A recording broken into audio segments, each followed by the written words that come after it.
السلام عليكم ورحمة الله وبركاته. موعد مباراة نادي الزمالك مع نادي شباب بلوزداد الجزائري في أولى مباريات مجموعات دوري أبطال أفريقيا. يستعد فريق الزمالك لانطلاق مشواره الأفريقي بعدما أغلق صفحة مباريات الدوري المصري بانتهاء مباراة فاركو التي أقيمت مساء الاثنين الماضي على استاد برج العرب بالإسكندرية ضمن منافسات الجولة 17 للمسابقة، والتي انتهت بخسارة الزمالك بثلاثية دون رد، وذلك من أجل الاستعداد لدور المجموعات بدوري أبطال أفريقيا بمواجهة شباب بلوزداد الجزائري. ويدخل نادي الزمالك المباراة مستهدفا حصد لقب دوري الأبطال الغائب عن دولاب بطولات النادي منذ عدة سنوات.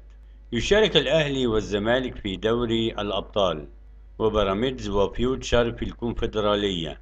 وتوج الزمالك بلقب الدوري المصري موسم 21-22، لكنه ودع بطولة كأس مصر لنفس الموسم بالخسارة أمام بيراميدز بركلات الترجيح 4-3 بعد انتهاء الوقتين الأصلي والإضافي بالتعادل الإيجابي بهدف لكل فريق.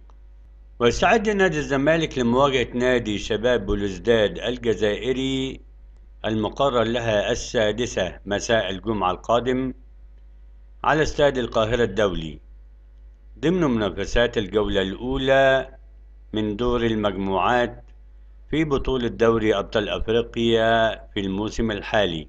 أما عن حكم مباراة الزمالك وشباب بلوزداد الجزائري، فقد قرر الاتحاد الأفريقي الكاف تعيين طاقم تحكيم سنغالي لإدارة مباراة الزمالك وشباب بلوزداد الجزائري، حيث يقود طاقم التحكيم الحكم السنغالي إيسي آيس واي حكم ساحة، ويعاونه كل من الحاج مالك سامبا كمساعد أول، ونوها بنجورا كمساعد تاني، وأدالبرت ضيوف كحكم رابع خلال اللقاء.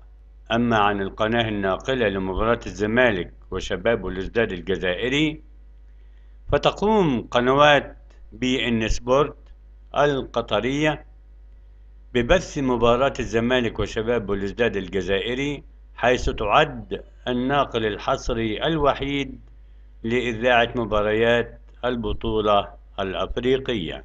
السلام عليكم. لا تنسوا الاعجاب بالفيديو والاشتراك في القناة تشجيعا لنا لنستمر بنشر المزيد إن شاء الله.